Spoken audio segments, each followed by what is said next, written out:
father had been a photographer, so Bud decided to try an old 5x7 view camera, an old heavy wooden tripod, and lights from Sears and Roebuck.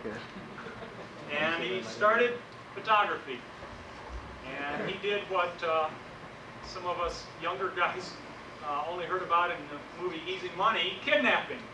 He'd go to small towns and he'd drive around looking for diapers, tricycles, anything that signified there's a kid living here, knock on the door and say, hey, I can do some photographs for you. $1.95. And in those days, his average was $10 a sitting. And that was pretty good. In '59, he opened the studio at the Countryside Village, where he's at now. And the rest, I think most of us know. He built the studio into quite a place people all over Omaha know about. I have a little story that really doesn't have anything to do with Bud's career in photography, but it does tell a lot about Bud as a person. Some of you might know this, and it's kind of an interesting story.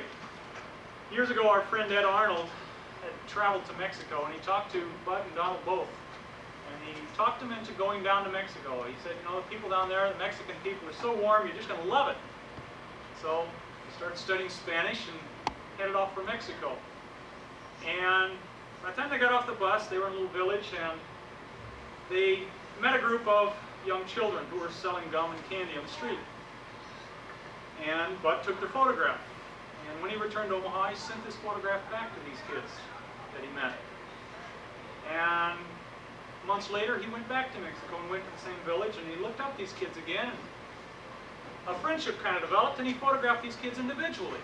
And when he came back, he sent them these pictures.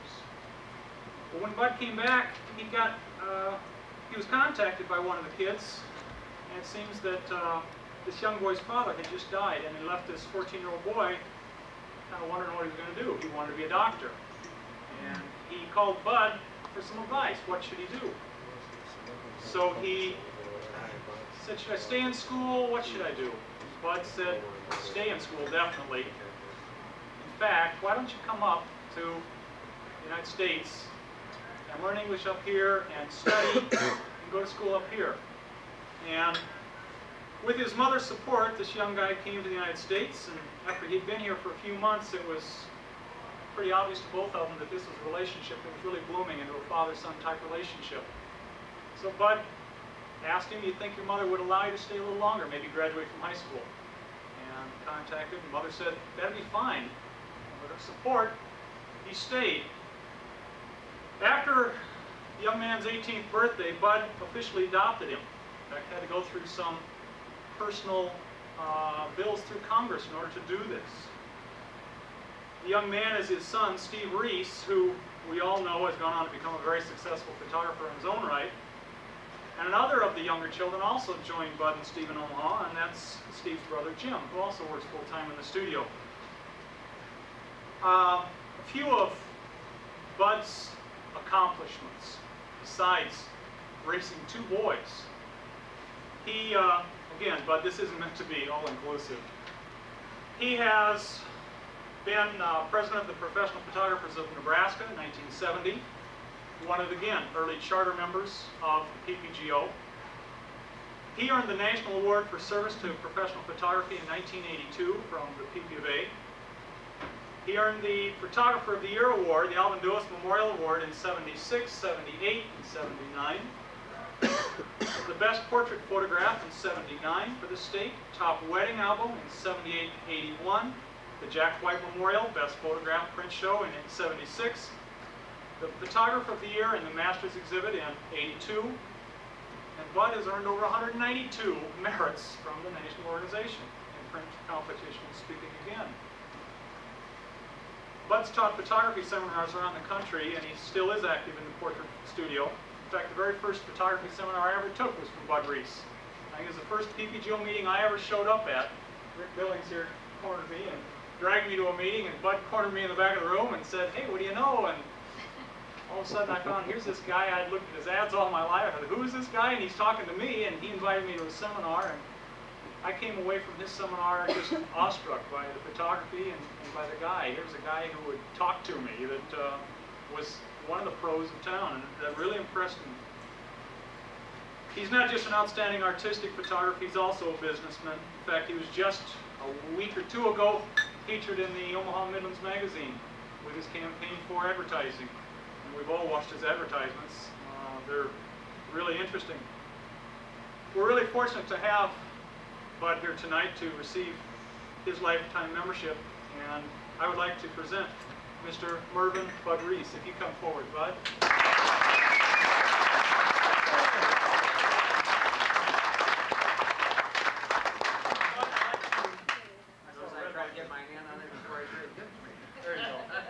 I'd like to present you with a lifetime membership to PPGO, and I hope this brings you around forever. Thank you. I do have to set the record straight, though, because the real story is that I met this little guy in Mexico, and I find very few people that have ever heard this story about the camel and the camel driver. Is there anybody here that's ever heard that story of the camel and camel driver? I'll just give you a quickie on it. The camel and camel driver is not a bad story, really. It's kind of bad for the camel driver, however. But basically, what is it? It's one of these little stories that has a moral. But basically, what happened is this kind-hearted camel driver acquired this new camel, and they started on the desert. And the camel was pretty smart, and he, when it was real cold outside the tent where he's tied up, he nudged the tent and asked the camel driver, he said, "You're such a kind-hearted man. I just know that you'll allow me to just stick the very tip of my nose in your tent. It's so cold out here." And he says, "Sure, go ahead, put your nose in the tent." Well, the story ends up that the camel, you know, little by little, he wants his ears in, and each time the camel driver says, "Oh, of course, that's not much." Until pretty soon the camel driver is outside the tent, and the camel's inside. Well, this is what happened. This is a true story. Steve said, "Oh, if I could just see your studio."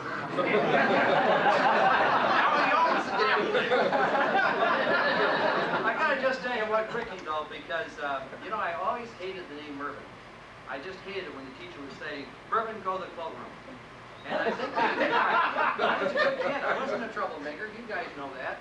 And I've never changed. At any rate, and so I always wanted to have the name of Bud, and now that I've spent a fortune trying to market Mervyn, I want you all to call me Mervyn. Especially in public.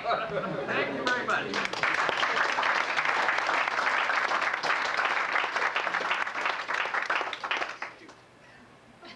Okay, now for the real important person.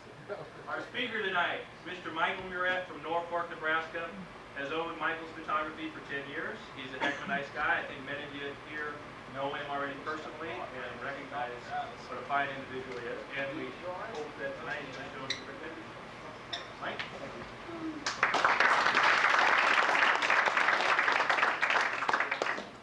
Joe, you didn't tell me that the night I had to speak, all these important people were going to be here. Well, it looked great on your resume. You're on the same platform with Bud, Mervyn Reese, Don Jack, and you were the headline.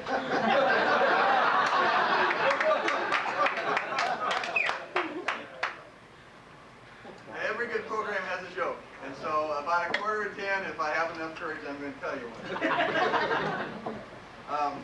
Just a little bio. In June, it'll be 10 years since I started my studio. I was 22 at the time, and I didn't know anybody in town, except my grandfather.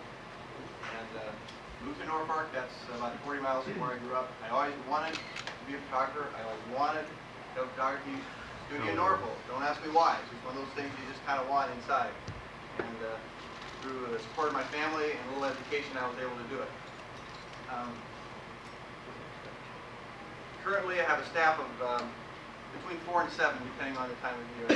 And I do all the photography myself, almost, 99.5%. I do about 300 seniors, between 3 and 350.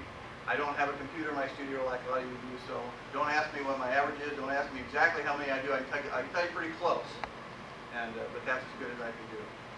And do about 25 weddings, and lots of children, and several of everything else. It's kind of a general purpose studio. And what I'm going to talk about tonight is what I call additive lighting, and that's not a real exciting title, but it's kind of descriptive because it's the opposite of subtractive lighting. So that's how I come up with the name. I tried subtractive and I didn't like it, and I did the opposite, so I called it additive. So that's what we've got. It's something I didn't find that a lot of people around here were doing. It was a good tool for me to increase my skill and open my mind a little bit to what I learned first about photography. And so it's not something that all of you are going to go home and try. It's not going to fit into every one of your philosophies or everyday work. But it's an extra tool you may be able to use from time to time. Some of you will use it to a higher degree than others. I did have some notes in case I got lost. I didn't think I'd ask the intro right this soon. There's my toy. Intro. I think I did the intro. First, I'm just going to show about 20 slides real quick. All of these use what I call additive lighting. Basically, you've heard of synchro sunlight. This is both synchro sunlight and synchro shade, if you will. It's learning to mix. Is that a word? It's learning to mix electronic flash with natural light. So I'm just going to rip through real quickly, about 20 of them or so, and then we have some side-by-side slides, and I'll explain a little bit more.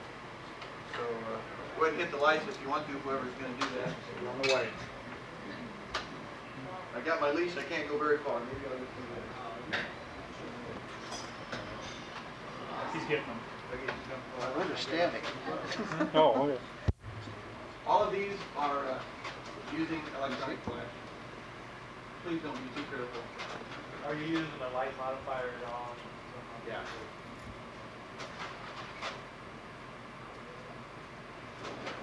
Some of them is more obvious than others. The reflection is the sun on the one on the right.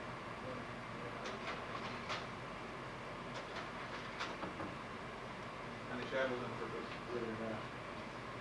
Kind of Joe Johnson style. I think so. All of mistakes are on purpose, aren't they?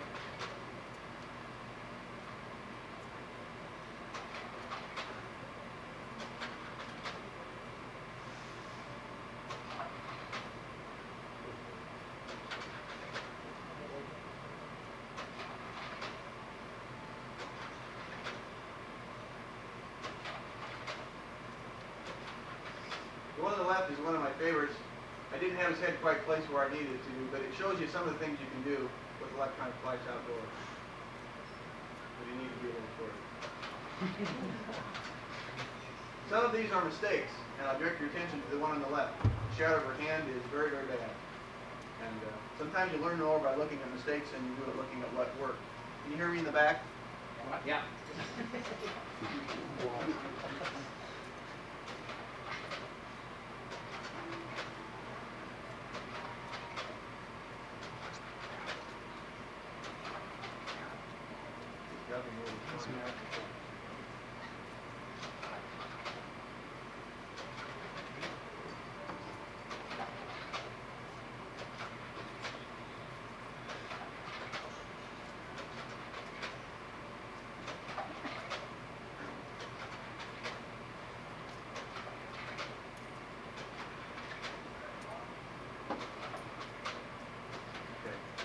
Go ahead and turn the lights on.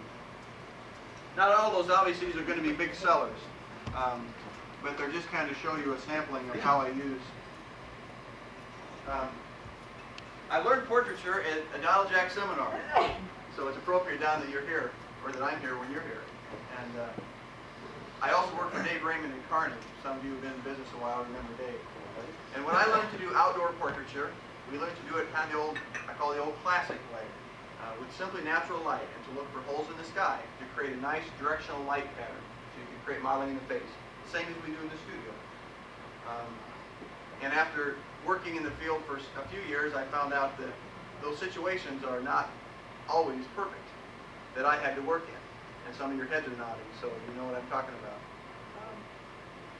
There are places and there are times of day where you have beautiful, natural, directional light with a nice dark background and no hot spots to do classical outdoor portraiture. And however, the location I use, that happens from 7 in the morning till about 7:45. And then it slowly starts to deteriorate until about 9:30, and it's just it's full sunlight. And I just can't, I didn't feel I could make a living only doing outdoor portraiture for 45 minutes in the morning, or even for an hour, hour and a half. I wanted to do a couple 300 seniors, and to do that I needed to find a way I guess, to utilize the sunlight, you might say, to improve my photography. I also got kind of frustrated because on vacation, you see amateurs, they take their camera out in the sunlight and they take a picture, right? But I'm a professional and I didn't know how to do that. I was afraid of the sunlight. When the sun came up, I ran. And for years, 3 or 4 years, I would tell people, I'm sorry, I can't make your portrait because the sun is out. And they kind of go, oh. They didn't understand, and that made sense to me at the time. That after a couple years, I thought, I'm a professional, but I don't know how to I don't know how to handle light. I didn't know what to do with it, and so I challenged myself to do something. And so I've been going to seminars throughout the 10 years, and so I picked up little things, but I hadn't used them. And so I kind of went the whole gamut of different ways of manipulating light, reflectors and umbrellas and subtracting lighting and lots of different things outside. And I finally settled on to what I call additive lighting. And very simply, taking an electronic flash, I don't care what brand that you might use.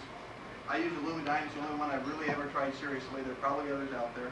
They won't let me sell these, so you can buy whatever you want. But it works very, very well for me.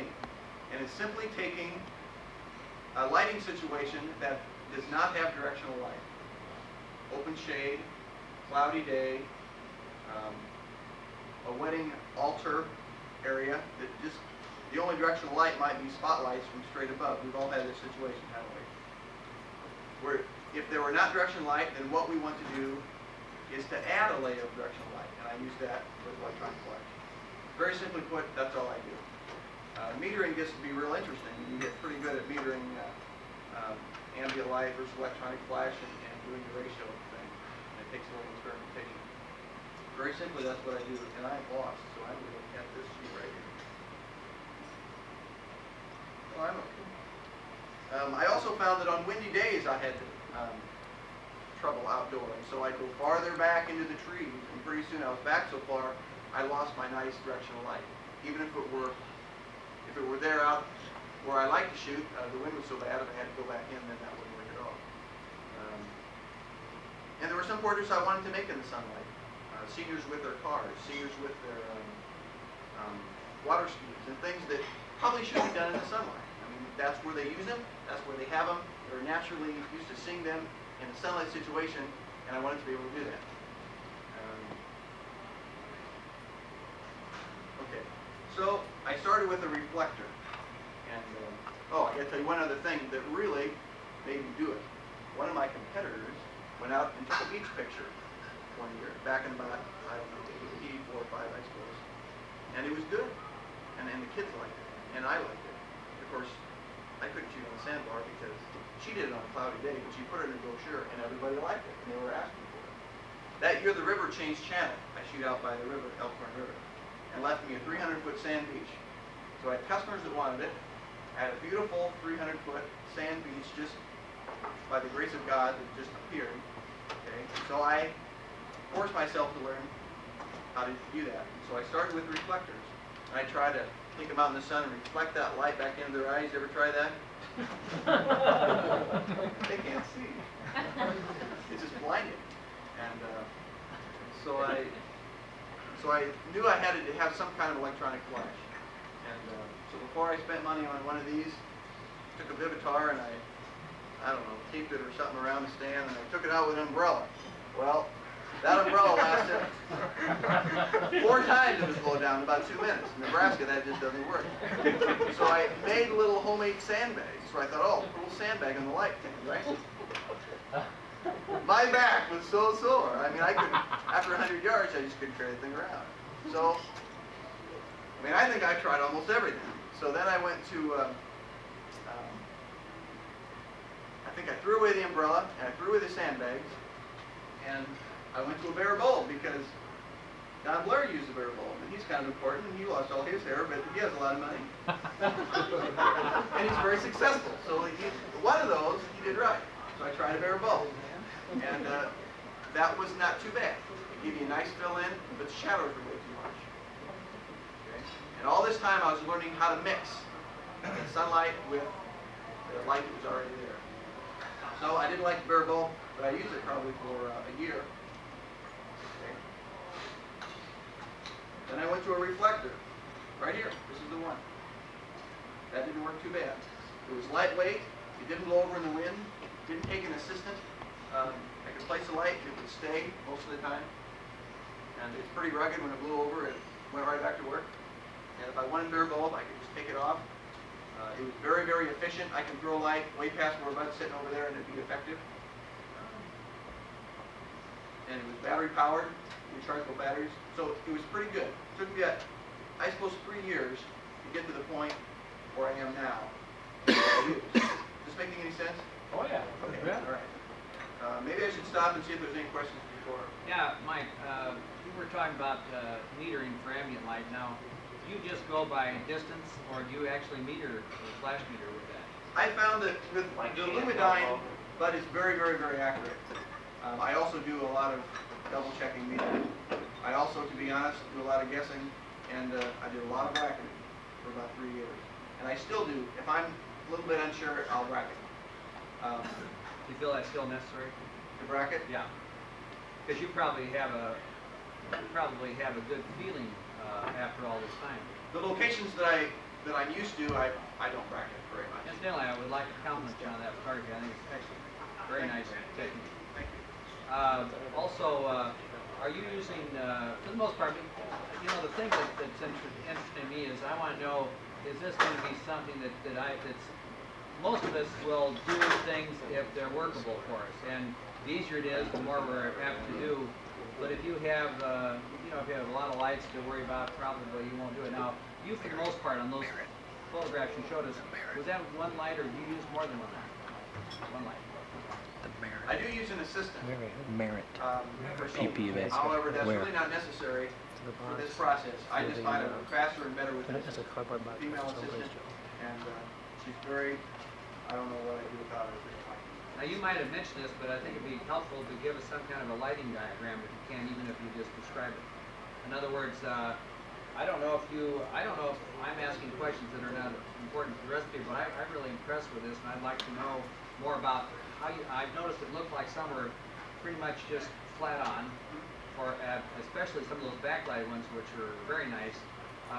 Do you usually use that technique, or tell me? The next set of slides are comparison slides, but Oh, the okay, same good. picture Okay. with and without. I picked ones where the light didn't go off on one, and I had about 15 or so of those. Good. So I think Of course, that's over 50 years' work, right? Don't let them laugh at you like that. They'll eat you up when you're new. I know. Half the board left before I even started. Supposed to be my friend. Let's see. Any other questions? Most of these I think I'm going to cover. Anything else? Yeah. Is this your final lighting, is what you have here? No. I couldn't find my diffuser that I use because I haven't used it since October, and I frantically looked last night and I couldn't find it. It's a little one of those PhotoFlex white diffuser materials. You know, you do this and it becomes about a fourth the size. You know what I'm talking about? What I found was, Denny, that this was too small a light source for my lights. I wanted. You can't take a softbox outside. Dumb things blow over. Unless you have an assistant there. Oh, I'm sorry, Al, I just scratched your... And you can't really take an umbrella. I would love to be able to use an umbrella outside. This year I'm going to start. But for the most part, it's just a flat thing. And when I say Donna diffuse, she goes, Vic. She puts it about this far in front of the light. Takes out one stop of light, but it creates as close as I can a softbox effect. It takes the edge off. And I think you'll see in the slides, I think I can show you when I use it. So, if any of you can tell me a better way, I would love it. But we have to have a way where this thing doesn't blow down. It's lightweight, it's easy, it's quick, and it looks good. Are you going to show us some with bare bulb too? Probably not. Yeah, I haven't really used bare bulb very much. Okay. For a couple of years. Why didn't you? Can you just tell us why you changed from the bare bulb? I just thought the shadow was way too sharp for a point or two. I needed to soften it, so I went to this a little bit. Plus the fact with bare bulb, if I wasn't just awfully careful, I got flare into the lens. And it wasn't very efficient. Sometimes I need to shoot it 11 or 16 outside, and I want that efficiency. So One thing you'll find if you do this, you're not always shooting it wide open like I used to when I first went. Why? Why? Just to balance, especially if you're shooting in sunlight, then you just can't. You need about 2,000 shutter speed. With this system, generally, you mentioned that you used to shoot, or would like to shoot from 7 to quarter to 8. What time do you like to shoot now? Well, we start at 8 and we go till 10:15, and I do 2 seniors at a time every 45 minutes. My location's about 4 miles out, so they just meet us out there. They've done that for years. They have maps printed up, and at the consultation, they just know where to go. Mike, what about using the other senior? If you're doing 2 seniors, why couldn't you have the 1 senior just? They're changing clothes by the Oh, I see. You watch? Sorry, unless it's going to have the Donald Jack. You're gonna I get don't know what got into me. I'm sorry. I knew whatever I did with that guy. Before I take any more questions, I think let me go on a little bit, because some of these I just may cover naturally. Let's see, where am I here? Flare of light, and that would be very good. Okay, sunlight usage. You know, Well, there's just one question that I have. Now, I've watched Donald Jack give programs. The last one, he used about 30 or so sheets of 8.5 by 11 paper for his notes. Is your entire program on that little piece of paper?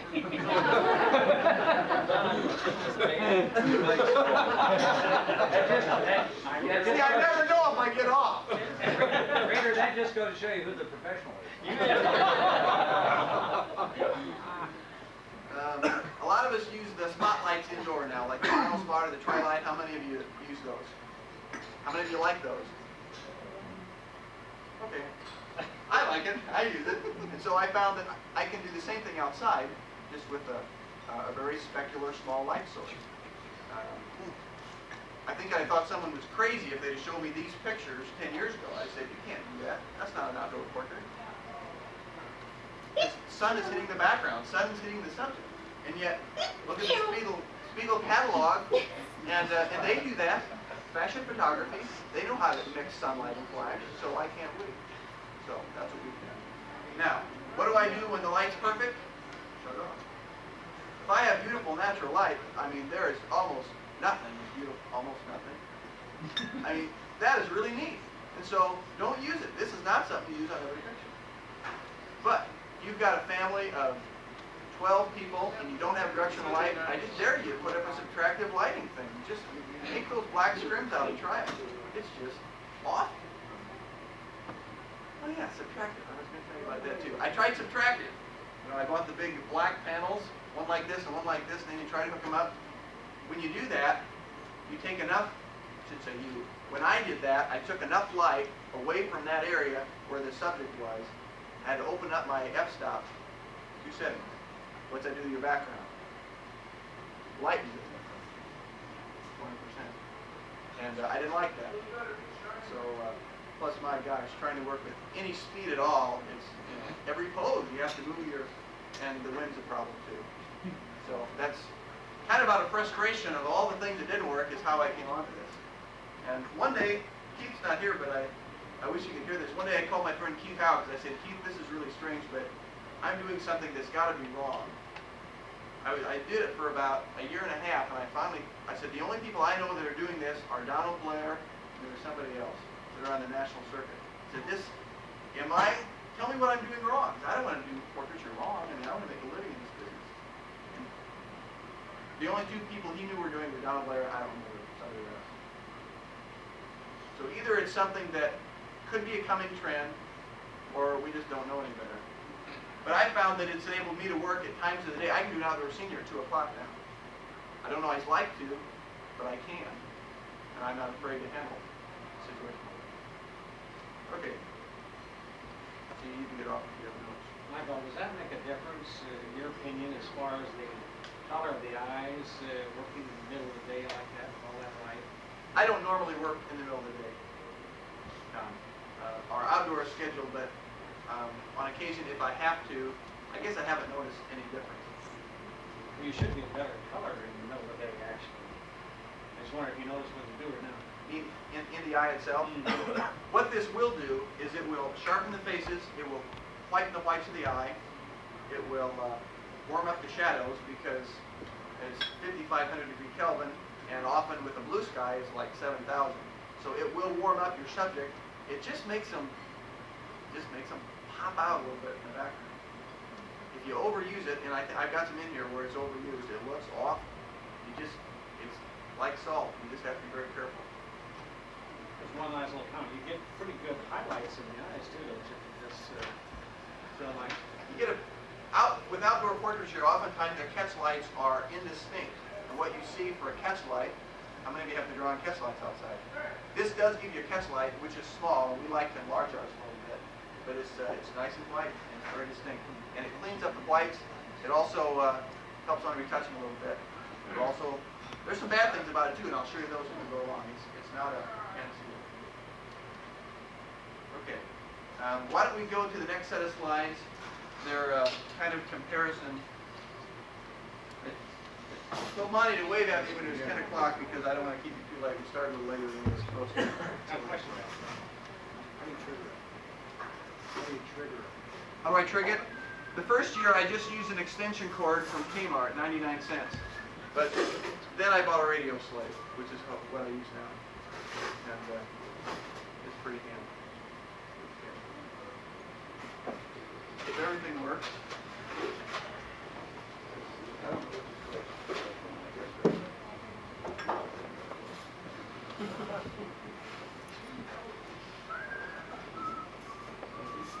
Okay, the one on the left is without. The one on the right is with. See what it does?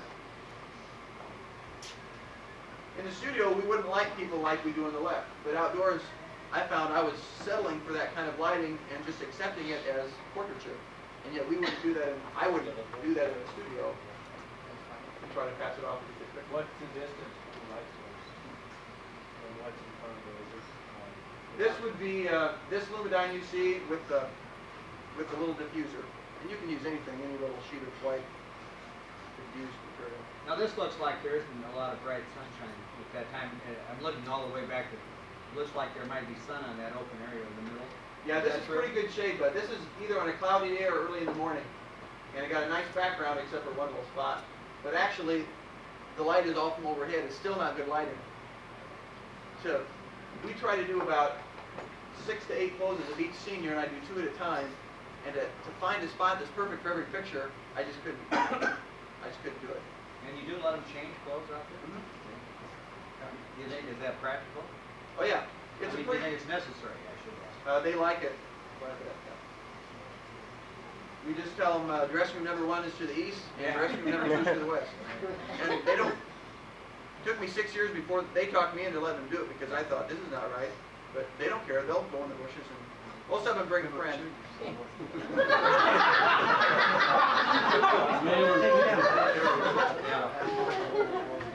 Does that add to the setting time? No, that's why I do 2 at a time. Because I can be photographing, and you know, they won't hurry so much changing, and they'll take a little more care with their hair and so forth if they don't feel like you're waiting on it, or feel like I'm waiting on it. Without on the left, with on the right.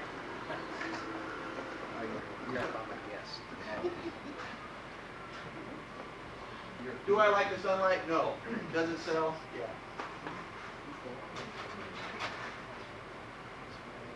She's kind of crooked. Well, she's dead.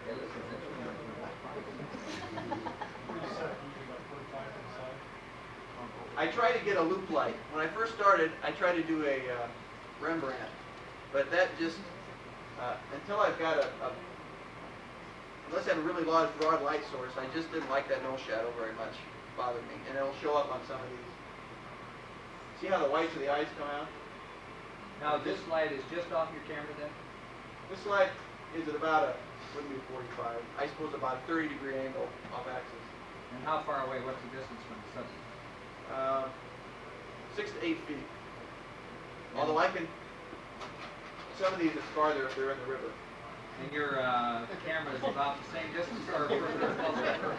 What lens are you using in this? 180 on an RV. So then you'll be 25, 30 feet, so your light's in front of the camera, isn't it? very often. That's why bare bulb caused me some consternation. Now, I'm not afraid to work in the sunlight and mix it a little bit. This very typically could have been at F8 at about 125th. That looks about, the highlights look about that. Adjust the killing of it. The amazing thing is that I don't see any effect except on the face, and that's incredible. Nothing Well, on the there's some clothes. coming up. See the sunflowers are shadow on her leg. Oh yeah. See, It's in both of them. yeah, it's in both of them. That could have been the luminine went off on the one on the left, but that could have been when I bracketed it. I don't remember this one. Okay, wetting alter. This is just to show how it will actually correct the color to daylight film. This was taken before 400 film came out, so we don't have quite the orange problem like 10 years ago. I'd done the one on the left and thought that was a good wedding picture, and yet the one on the right, I think.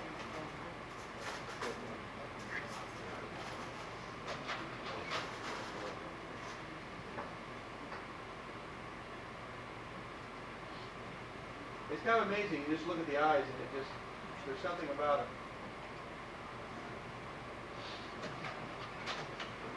You using a modeling light on there, Mike? Not outside, it doesn't do anything. Just pointing it and...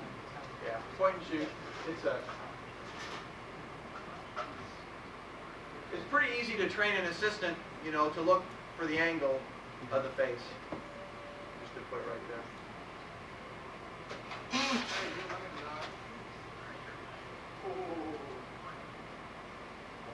It's horizontal and goes flat.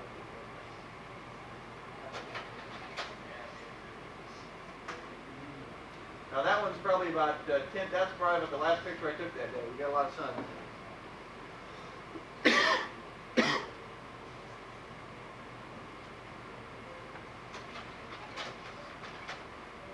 All right, sorry about that. This is a mini park I built behind my studio. The only way I could do it with city code was to build 10-foot walls. And so it's very direction light from straight above.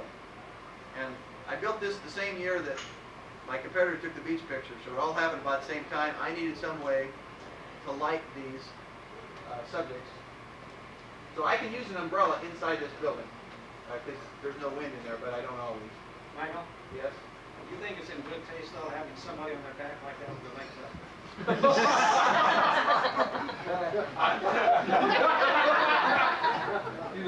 I have to go very fast. Okay. The picture on the right shows you the nose shadow that is bothersome.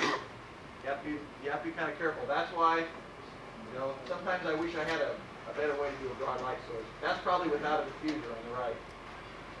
Any problems with the diffuser and your contrast with the light? No, almost all these you see are with the diffuser. What are you using? It's just an 18-inch. No, I mean on the camera. Are you using the diffuser on the camera? I don't think so. So it's just a raw Yeah. raw Most of these- negative then. Some of these aren't even vignetted. You do that, didn't you? This opens up the eyes a little bit. With a little practice, you can do it with never changing the background. You just pop a little of their face, and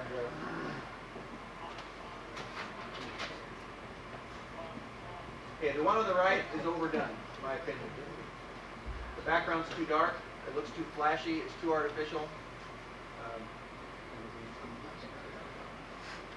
The eyes are just too distinct on that.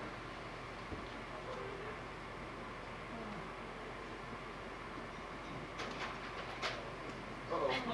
Oh, he took that one out of there. You almost blew your credibility on that one. We're in good shape. It's only 9:30. Time for the joke? Huh? Time for the joke? You're a pretty friendly crowd. Can I try one?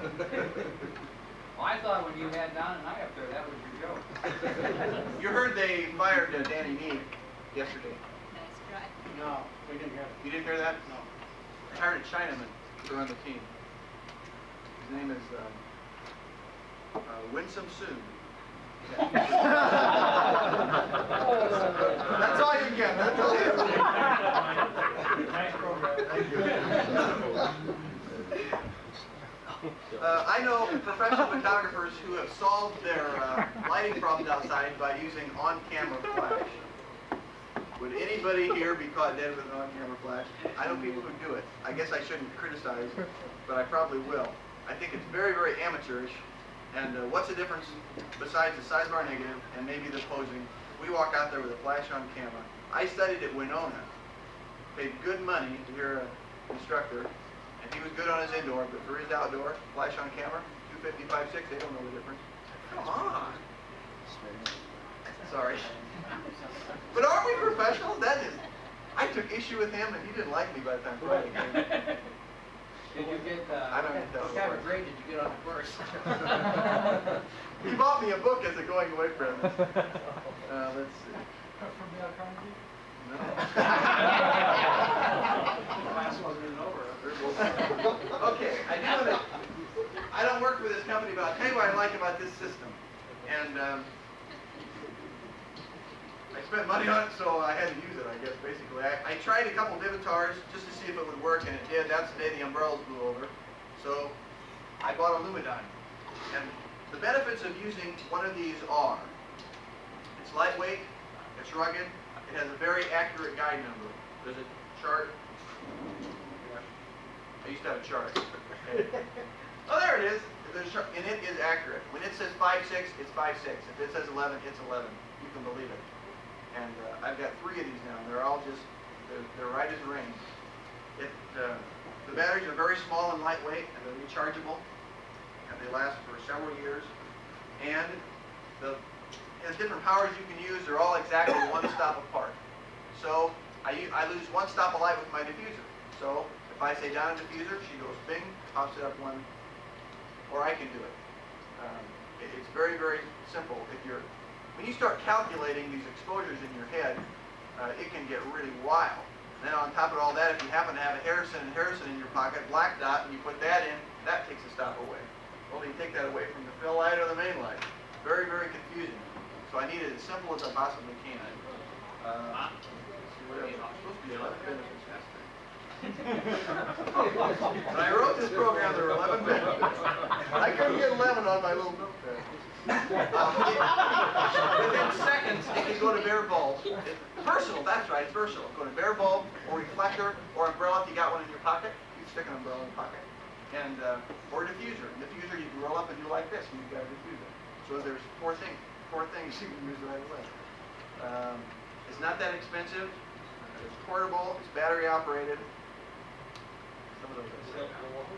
Modeling light. It's got this head has a modeling light, which doesn't do much good outside. But I use this in my studio as my hair light, or an accent light. So it doubles for studio light. If you're using it at a wedding and you want to do a silhouette type thing, it's off the stand like that. And it has system capability. There are 3 or 4 batteries you can get for it that are different sizes and so forth. And it's just good as gold. There may be other brands that are just as good, and that's fine. It cost me $500 for a new one. The second 2 I bought were both used. So for $500 in a radio slave, I think I found a pot of gold personally. It got me excited about my photography. It found new areas that I could work in, like sunlight. I love working with the full sun on the back of the head. We do that in the studio. We use a hair light and a backlight to light up their hair. Why can't we do the same thing outside? But Mike, you mentioned something about the Vivitar and using an umbrella, but did you ever use the Vivitar with the same technique, or just put the, I wonder how that works. Vivitar doesn't have the power this has. Okay. With this little pack, that's the other thing. It's powerful. This is up to, this has 200 watt seconds. And I suppose I look at the chart, but 200 watt seconds where you're standing, I can shoot it. And the Vivitar would be, what is it? You need a couple of Vivitars strapped together really to get about the same. What is it, what thing?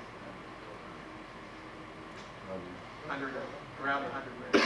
You need about, you feel 200 Well, this has a power booster that can go up to 400, and I haven't carried it because it's heavy, but I may try some of that this year. On those long throws where I have to reach into the girls like to stand in the river, full-length scenic shots, and I like to pop them out of that a little bit, so 200 is quite enough on some. I've had Donna, you know, Donna's my assistant, she walked in the river with this thing. Take off her shoes and walk in the river. And if she falls over, it's not gonna hurt anything. It's this, but she won't be like that. Try that with an AC stroke. You go through assistance very quickly.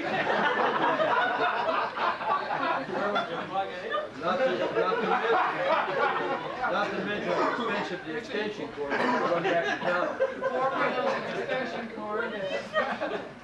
Raider, you better hope the guy you never finds where to plug it in. One advantage of being in Norfolk is Marathon Press is there. And my friend Linda Lauren works at the front desk, and I can go over and say, Linda, can I see some of the Reese brochures you printed? I want some ideas for my next brochure. I only did it once. But I got a lot of them.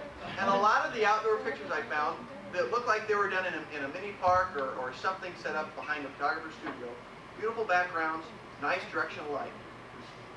They just didn't have, they wouldn't let them in the studio that way. So I think there's some merit to working a little bit harder sometimes to get a little bit separated from the competition. Mike, is your same battery like the modeling light? Yeah, but the modeling light takes all the power. The same battery will give you 200 or 300 flashes or 30 minutes of modeling light. Either one. But you don't need a modeling light. Al Worthman, you can do a 45-degree perfect Rembrandt on Dennis without a modeling light right now, couldn't you? Right, standing here and looking. We all could. On Dennis's face? Maybe not on Dennis. Maybe not on Dennis. Okay. I'm at the end of my list. Are you going to cover your formula for computing exposure? Good, that's what I didn't get written down. The complicated thing is I can't give you a simplified formula because sometimes I use it as a main light and sometimes I use it as a fill light. And what we ought to do is back up about just 3 or 4 slides and just see if we can figure out, we got time to do that I think, and which one I used it for, because it makes a big difference. If you use it for a main light, you expose for this. And the sun can be your backlight, the sun can be your side accent light, just like in the studio. In the studio, I like to use a one-stop difference between what my main reads and what my fill reads. So if I'm working in an open shade atmosphere, that's my fill light.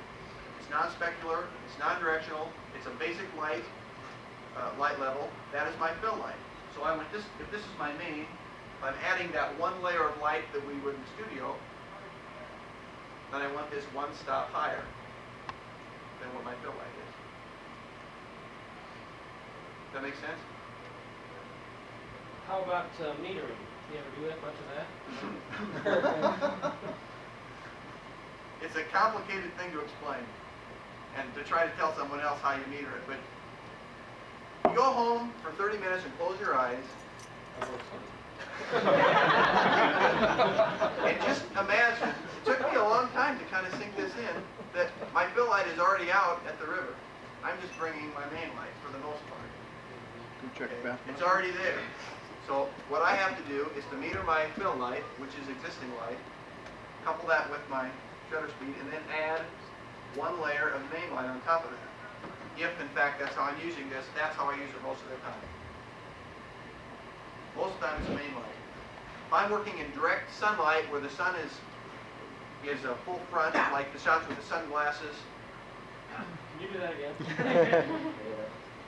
Okay, then I use it for a fill light because I don't like the 9,000 to 1 ratio you get. Okay, so then I use it for just a fill light. That makes sense? And then how do you explode that? For the main light. The sun is in that light, and then this is one stop left, and you stop there. It takes a little bit of experimentation. Your taste may be different than my taste. And to be honest, I still bracket a little bit sometimes if I'm unsure. Or I'll take one at the medium power and one at full power. But I can do a picture of a senior, full lit with the sun, with his car, at noon. And I can fill in the shadows enough that it's a very, very nice, sellable print. And the camera might be back 40 feet, but I can, bring this in until it just doesn't show, put it on high power, and it'll be f8. So often you're shooting at a very high shutter speed, too. 400, 250, if you're working with the sun. So vignetters, you often wonder why I didn't use very much vignetting. Some of those, you're shooting at f11 or f8 outside. It's very dangerous.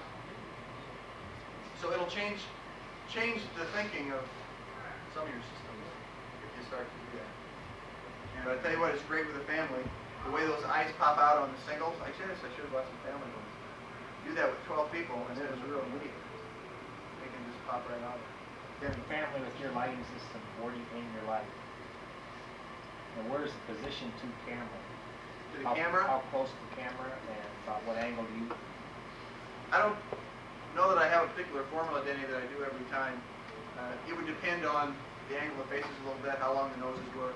I try to do basically a Rembrandt or less, or more open, if you get what I mean. No, say if you're photographing that screen, that's your whole family group.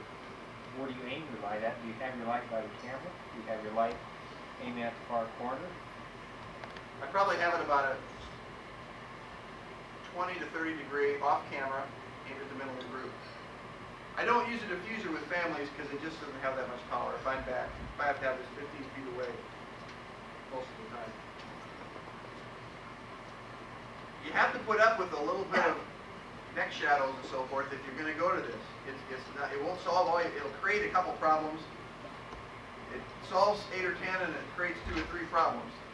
But so there's a little bit of a trade-off. 15 foot away, what would your f-stop be? Like 100 speed, or 160 feet away. 15 feet is 8. That's a 200 watt second? Or 11 or 16. That's low, medium, and high. So it's pretty High powerful. would be 60. High power would be 16, Okay. 200 watt seconds. So if you're shooting wide open, you can really have it back quite a ways. 15, 60.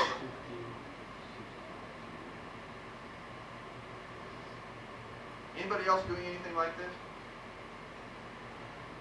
Denny? I tried a 2,000 watt one with a portable Honda light generator. Do I have a deal for you?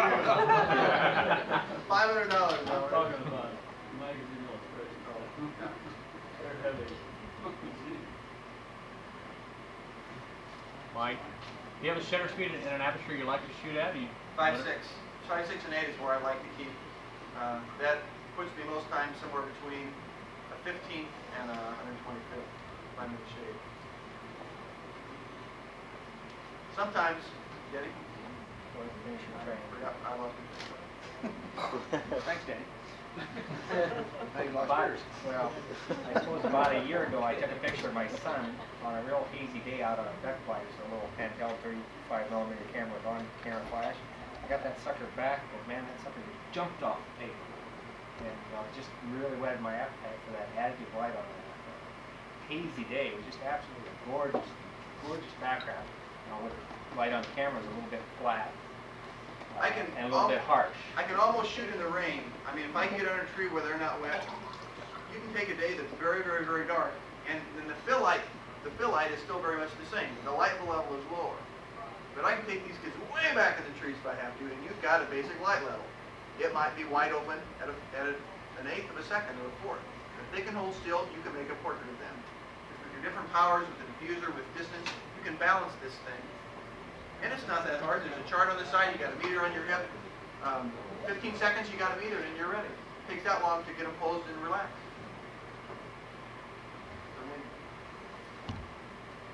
What is your light meter? Name brand? Minolta. That's no secret. I mean, you have to have a meter. You have to be able to meter the electronic flash and the ambient. preferably with one machine. I really like it for weddings. You know, I can take this. This often does my altar groups, and unless I got a really big group, and yet can do all my nice close-up portraits too. How many times you work in the wintertime at an evening wedding? What do you do for altar poses? You can do flash on camera. You can take lots of lights that are on cords and everything. But when I use an assistant at a wedding, I just point. I keep my distance the same. She knows how far to keep it from the subject. And if I'm working fast doing all these love poses up there, I'll just point to the floor. And that's where you put the light. And I'll do my pose and I'll take my picture. And I know where I'm going next, so I pick my background and point to the floor. And if I want it different, I'll just point and choose an umbrella inside, so they just fall down like that. Pretty slick.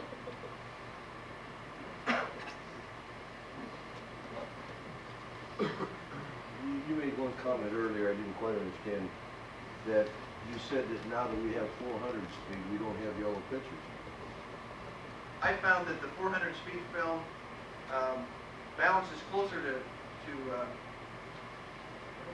doesn't show the tungsten warm tone as much as the 100 speed did, in my estimation. Now, Joel's a lab man, I suppose, but I found that it... Kodak says they're both the same. That's just John Emery did an article a while back. He said they're different, and I tend to believe that. Well, Kodak lies a lot, you know. That's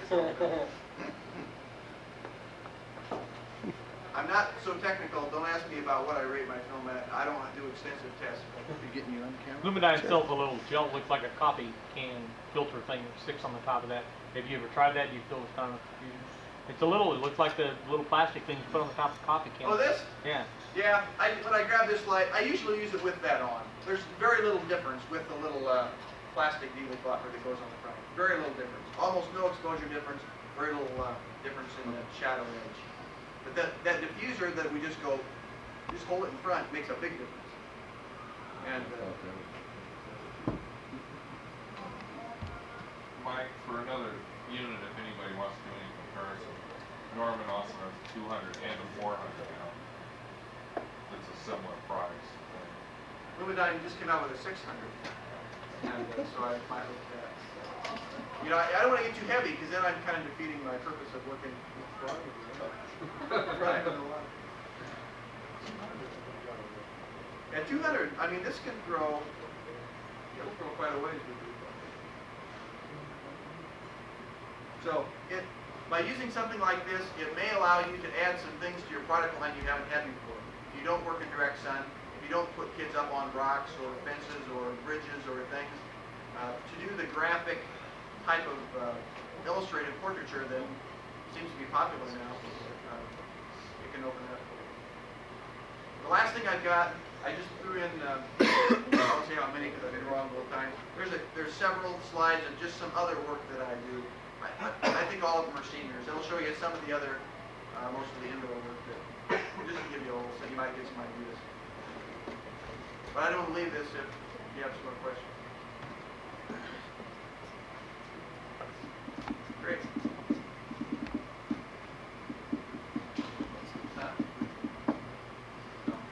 I didn't bring any prints. We even asked if I brought any black and white. We're doing black and white for seniors. Anybody else doing that here? Not necessarily even the color. We do some of that, but just straight black and white. Is it popular? Everybody like to be in the dark rooms? Do you print yourself? That's just my next question. Do you print yourself, or? Anybody got a print and repeat easel? I had one. I advertised for one a while back. I print wallets 2 at a time. I'm pretty fast. I use an RV and a Hasselblad. I'm still on the fence. All right, we're just going to go through.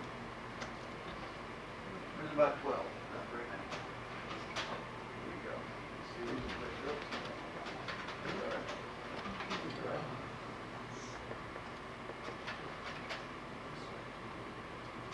The real stop sign?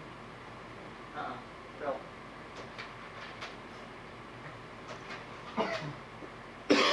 Striped fabric I got at down the old market. There's an expensive fabric shop. It has imported fabric. $14 a yard. Where you got the 4 page? Is that painted 4? On the right? Is Marlite. What's that? Marlite? For showers, every 4 by 8 feet. I'm gonna use netting.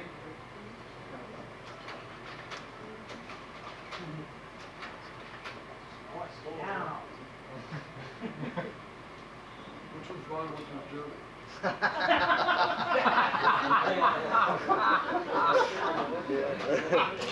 Which one's slippery? Which one's slippery when wet? That's a real question.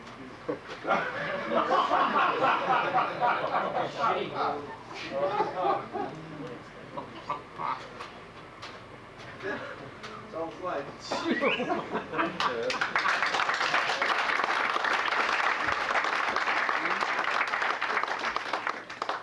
I think you can go home. Thank you. Michael, I think that was fantastic. Good job.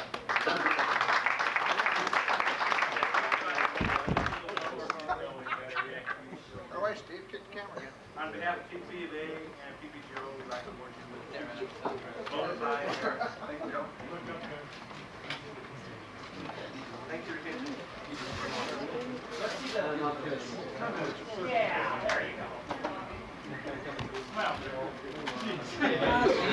Focus for Christ's sake. thank you for coming. See you in Nebraska and May meeting. I'm selling my notes for $10 a copy.